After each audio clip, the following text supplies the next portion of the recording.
We are back. The Breakdown Boys, Wade Sensei. Us. Rocking the merch. Speaking of, I got to go talk to the guy to get my window almost. Real, son? Just fell out. We got to go get the remade actual ones. Did you know we can put merch in the YouTube? Like when people click on our YouTube page, we could have like the merch like embedded there for them if they wanted to What? if they wanted to Man, cop. we slacking. Saying. Gotta do that. Saying. ASAP Rocky. Yo, comment section. You trying to cop that Breakdown merch? Let us know. But Come on now. we're here, Sensei. A little late. I had super secret, top secret missions down in Las Vegas. You know what?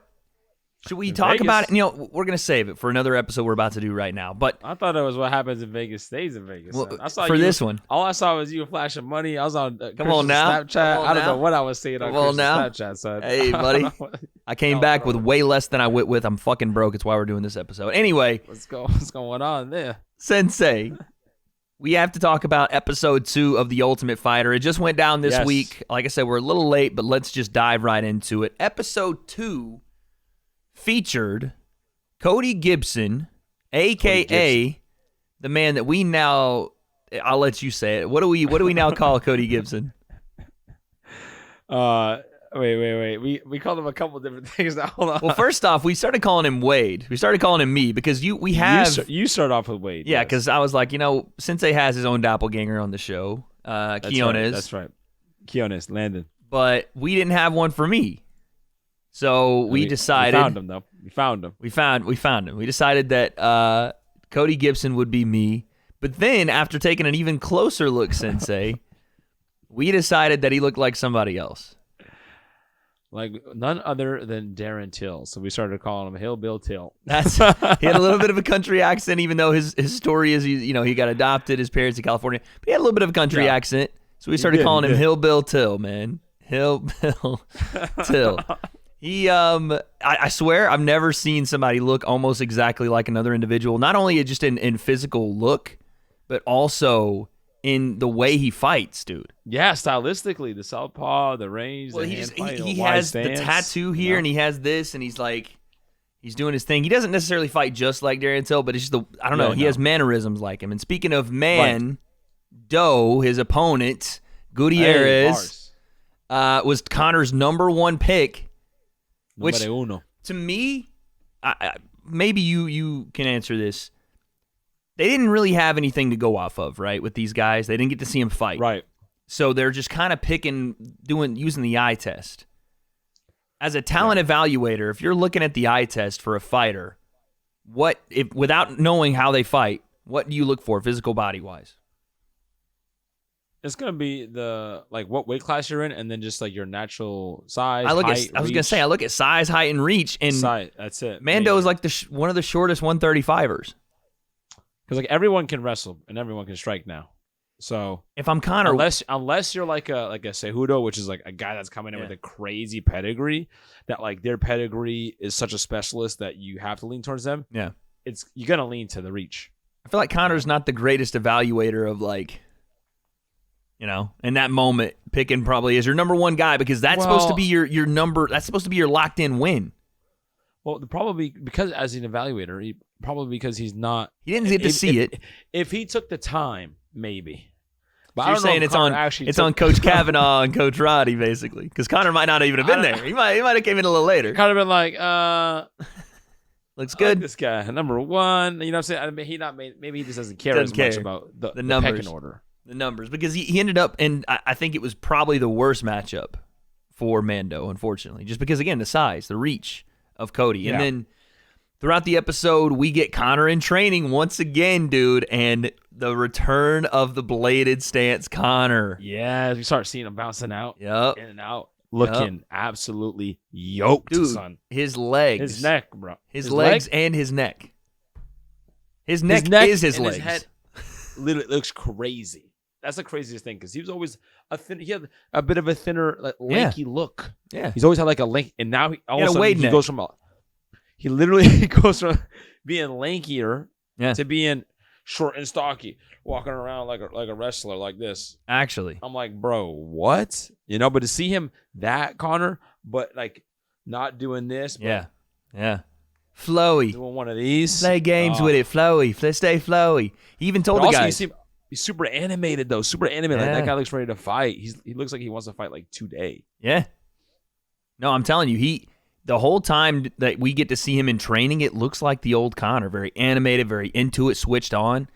But then we get a little taste of the new Conor. Maybe it's not the new Conor. It's just the more we've seen of Conor as of the last 5 to 6 years. And that is Party Conor. Party Conor came out. That's probably him always. But that's what I'm saying. Maybe, we never maybe did not see early it, on. But no, once he got the money. Yes. So we saw Conor come over. And honestly, it was a tale of two kind of things because he's getting a haircut from Mando, who's about to fight. And Mando was doing a good job because Conor was like weaving on the chair, bro. He was like talking with his hands and looking around and doing the whole deal.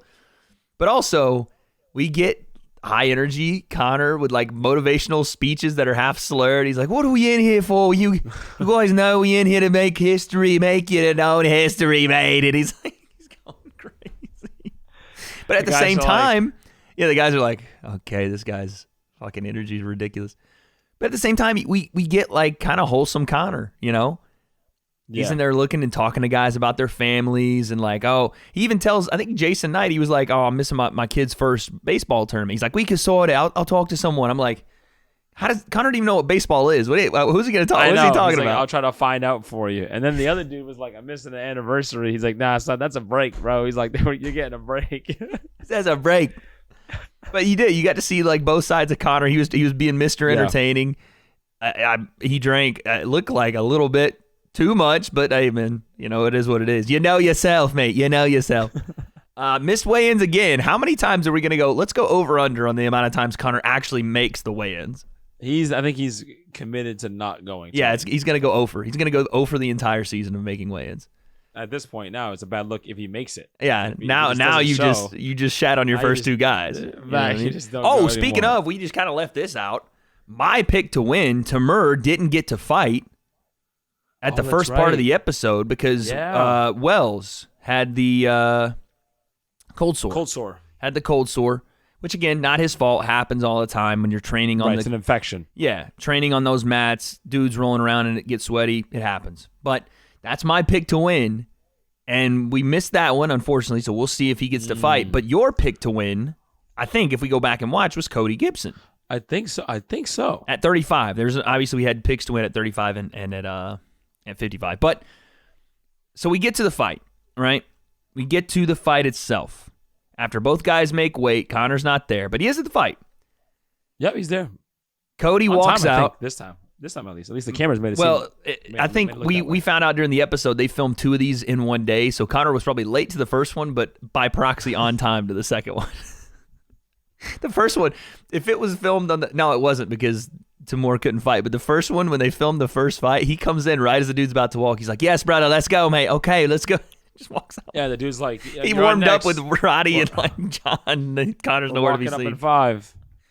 And then he's like head movement. He's like, we're gonna, let's find those shots. Working on it in the locker room. Starts in the fight, and he's like, and he did the same thing. So let's get to it.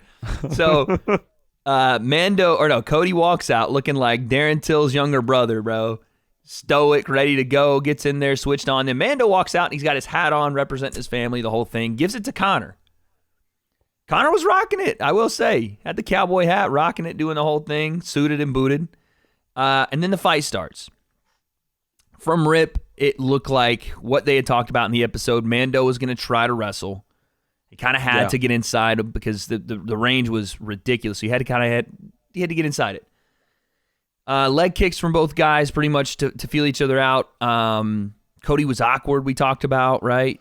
Awkward, but even the wrestling exchanges, he was able to turn and put him right against the cage and dominate the cage work too. Yeah. Dominated the cage work. So it was like Mando. He's big for that weight, man. He's big. He's strong. He is. Even though he looks strong.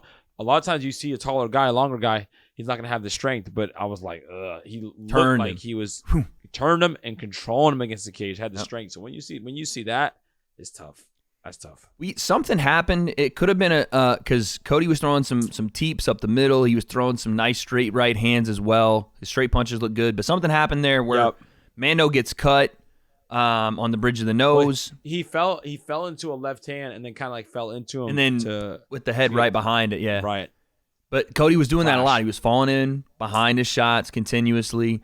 And then finally, Mando started to actually mount a little bit of momentum. He had some low leg kicks. He was landing some stuff. Yeah, leg kicks. He's had some good variety there, but wasn't closing the gap for sure. No. And then out of seemingly nowhere, I think maybe it was the combination of, all right, now let's wrestle.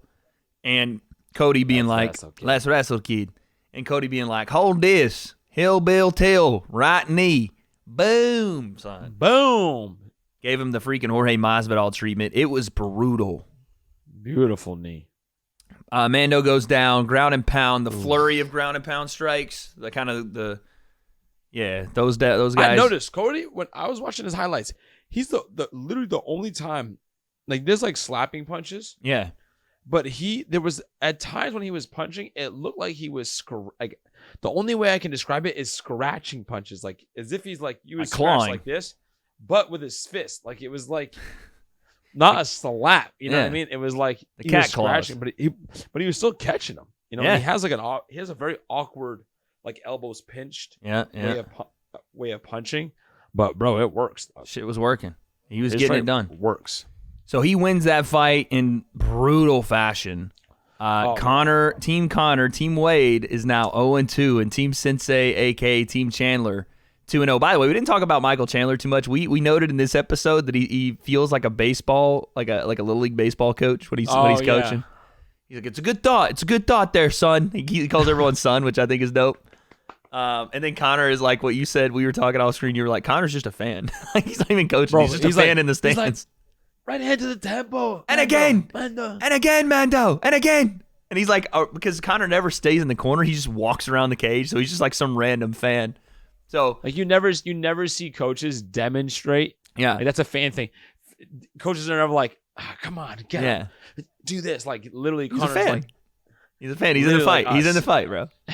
he's us on the couch talking to our significant other, going, see if he would have just been here and thrown this and then this. Conor's doing it. I love Conor as a coach, bro. He's the best. Sweating bullets in that suit, too, I'm telling you, with the hat on, the whole thing, dude. And then Mando loses. Out of breath. And we get the Conor reaction. He's like, it's almost. We almost had him, mate. It was almost there. Yeah, and Mando is literally pouring blood. And then there's a picture of Conor. Unlucky, mate. You know what I mean? Unlucky. It's like, Mando. We're unlucky there, mate. We're unlucky. And he's just like crying in the center of the thing. It happens. But you know what? There was a part here where Conor did kind of redeem. And not even redeem himself, but you got to see a little bit more in the inside of Conor, like how his mind works, because obviously big moment for Cody Gibson, big moment for Team Chandler. They're up 2-0, and then you go into the locker room, and Mando's face is fucked up, dude. That you said it. He probably broke a bone. Like, it had to have been something. Bro, one knee. This whole thing right here was cut. Yeah. Eyes shut, swelled. Obviously very devastated, and Conor comes in, and Mando's like, I just wanted to do better. Conor's like, no, you did good, mate. You did good. You showed yourself really well to your family. He's like, you did your best. Like you could tell Conor fucks with this kid, Yeah, for sure. You could tell he's like, he's a really nice fighter. But he said something at the end there that we both caught on to as he said it, because he's talking to him, and Mando's like, yeah, whatever. He's like, and even the other team. This is what's so cool about the Ultimate Fighter. You have teams, but fighters know themselves. They know each other. Yep. Jason Knight from the other team's like, Mando, get your head up. You fought well. They're trying to big the man up, because that's the thing. They're vets, but not only are they vets, they're coming off of losses. They know what it is. Exactly. They're on their resurgence. They're on their comeback journey. Yeah. You know what I'm saying? Their second chance. So when they see someone go through that, it's a perfect opportunity for them to be like, listen, man, I've been there. I'm here now. Literally, the reason I'm here, you see me now, is because I went through something that you've gone through. Yep. You know what I mean? So Conor comes. He comes full circle, and toward the end of the episode, Conor has these inflections in his voices where he goes from very calm to dead fucking serious in like a second. And he's like, you'll get the next one. You'll get the next one. We never lose. And we keep going. What does he say? He says, we don't lose. He said it's not over until we win. It's not over until we win. And that's how they like cut the episode. I was like, hard. The way he said it, bro, I was like, he's like, it's not over till we win. I was like, the way he said till we win is just like, oh, dude, the ultimate like the attitude of straight like perseverance, the attitude of like will to win. We're not giving up, like no quit. Like saying it's not over until like we give our best. No, it's like it's not over until we win. That was straight Izzy versus. That's what I thought about. Pereira, versus Pereira, yeah. Literally. That's exactly what. And that's the way Conor's always fought. Like I don't know if you remember back the night he lost to Khabib. He put a picture on Instagram of his black eye and a picture of him punching one of Khabib's brothers or cousins or something, and just put, "It's never over." The fucking guy continues. Yeah, he just in his mind, it's never over until he wins. Even Nate, like as soon as he lost, he was like, "All right, back to the drawing board. We're gonna correct this right away. Same weight, same everything again." He's like Izzy. I could see like if Khabib will fight him, he would literally fight Khabib until 100 times until he beat him. 100 times until he beats him, and would not care about the loss at all. Okay, cool. Again. Run it back. Yeah, Khabib would have to kill him, and Khabib would probably would kill him. Khabib's like, I must, brother, no more fighting, brother. It's time now. Okay, you go sleep, you'll never wake up, brother. I was like, fuck you, mate, again. No, brother, it's time. No. Squeeze, bro. The ref's coming in, he's like, no, brother. Father plan, brother. Very feel dead. Very feel dead. Yes, brother. Yes. You very dead. Yes, brother. Conor's in his sleep. Let's wrestle again. Let's wrestle. Yeah, let's wrestle again. No, brother. It's time, brother. So snoozing. Conor would literally convert to Islam so he can meet that dude in freaking their heaven, bro. In the promised land. So he can still fight him. He's like, you know what? I didn't get him here. I'm getting you on the other side, buddy. I'm freaking chasing you everywhere. This man is converting heavy at the end, bro. He's That's like, you know what? Funny. It's literally Conor. Oh my days. But that's the mindset that he brings into this whole thing, man. So that's why losses don't bother him. That's why he has that reaction. He's like, because it doesn't bother him like anybody else does. Because right. He has that win or learn mentality. It's he only sees one thing. This is also why Conor doesn't take a ton of damage either. Like when he knows, and you can. This is why you call him. This is why True Geordie call him a front running fighter, and he's kind of right. When Conor knows it's over, he's like, dude, it's over. Cool. Yeah, boom. He just doesn't care. Whatever. His guard stays down. He keeps punching. He won't recenter. Like I noticed that. Like even with Nate or it was Nate and even Khabib. Like he's in an area of getting like he can get a shot on for a takedown, or even Nate. Like he's no, it was with Dustin. Yeah, he got rocked, and he's clearly in the pocket. Why don't you just disengage, recenter, all that? He's like, no, I'm gonna stay right here, bro, and just keep trying to trade with my hands down. Like, as soon as he knows he's in trouble, he's like, I'm just going to bite the bullet. And like, we're just going to find out right now. Like, we're just going to get the answer right now. No prolonging it. Yeah, exactly. Same with the taps, everything. Once he knew he was in a compromise, cool. I'm out. Let's do it again. Crazy, man. He treats it like a spar, if you think about it. Yeah. Like he does. Yeah. He treats it like a spar. Because, like... Yeah, he's like a shooter, too. Like you'll miss the first 10, don't matter. You're gonna shoot the 11 like it's gonna land, bro. Bro, when he got in Mike Perry's face in bare knuckle, that had nothing to do with the UFC, and Perry was like nothing.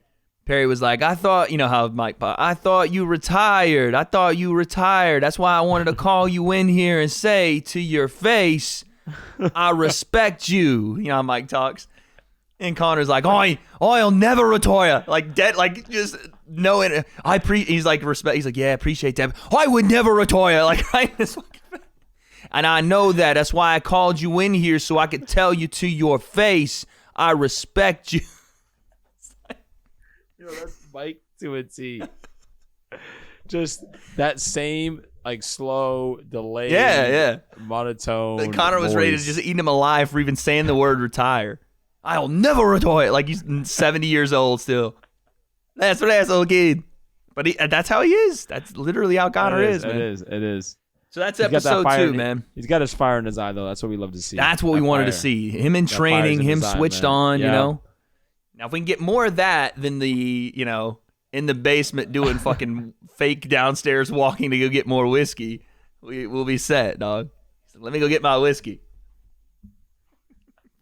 Stupid. Oh, another thing we saw that we'll end off here, but we saw Roosevelt Roberts and your boy Landon Quinones talking that stuff. And I gotta admit, Sensei, the guy that I represented you as got big boyed. He got bullied, bro. Took a major L. His hands never left his pockets until for one time. We're not doing it justice. He comes off with that energy because he gets right in front of, on the other side of the counter of Roosevelt and says, "Man, you've been eyeing me this whole time. You've been eyeing me. What's up? Roosevelt stood right up. He goes, "Gotta be honest with you, man. I don't like you." And he thought that would be the end of the sentence that landed in. He was like, "Okay, well." And Roosevelt kept talking. He's like, "I don't like your face. I don't like your bitch ass voice in the morning." In the morning, I was like, "Bro, where's he going, bro? What?" Landon just went, "Okay, like, all right." Okay. He tried to slow. He was like, yeah, he's trying to bring it back down after he brought it up. He can't do like, it. Trying to stay like macho, trying to meet him, but like de-escalate. Like, we ain't gonna fight, but I'll still talk. You know? Yeah. Just enough. And then that verbalization actually came out because Roosevelt said, "We'll do it right here." He goes, "Nah, I ain't fighting you right here. I'll fight you on the show." And remember what Roosevelt said? He said, "That's all I needed to know." I just wanted to hear you say it. That's it. I just wanted to hear you say that. That's all. We're supposed to be for the same place. I don't think so. He said, when someone said that to me, it would be on site. We get going. He said, "You ain't from where I'm from." If someone said that to me, it's on site. And Landon's over here like, I'm trying to fix the door over here. He's like talking. He's like, "Yeah, all right, yeah, cool, yeah, that's cool, that's cool." So yeah, I was just saying, I ain't trying to. I'm a fight on the show. That's it. That's all I was saying. I mean, dude, here it's like he got bullied. He got bullied by the refrigerator door. Okay, tries to shut the refrigerator door and it opens on him. Bro, his hands never left. His hands were in his pockets the whole time. That was the first sound. Yeah. His hands weren't leaving his pockets. They were stuck. And then he wanted to do something with his hands. So he took them out and just like went to close the fridge, and the fridge just went boom, and then just opened back up. It's like, oh no, buddy. Even the fridge, you ain't from where the fridge from, fam. Even the fridge ain't going for it. I just saw it reminded me. I literally just saw a clip from a TV show from a movie, and like people were arguing, and they slammed the door, and it was a swinging door, and they just like this, just swung open and swung back, and they were like, "Whoa," because it came back. It reminded me of dog. Gangster doors in this thing, bro. But that was episode 2 of The Ultimate Fighter. We're having fun with this series, man. I genuinely like watching. Yeah. We like watching more for the little nuances like that than the actual fucking fights. It's so crazy. We're watching dudes get bullied by a fridge door, Conor in full karate stance and/or drinking his fucking lights out. We love it, man. But listen, comment section. Let us know down below, who do you think out of the 2 that we've seen, out of the 2 winners, are the best on Mike Chandler's team? What's going on with Conor's team? Are they going to get a win? And is there any way that Team Wade, Team McGregor, can make this comeback? I don't know. We don't have those answers. But episode 3 will be right here taking care of it for you. So, I can't take no loss.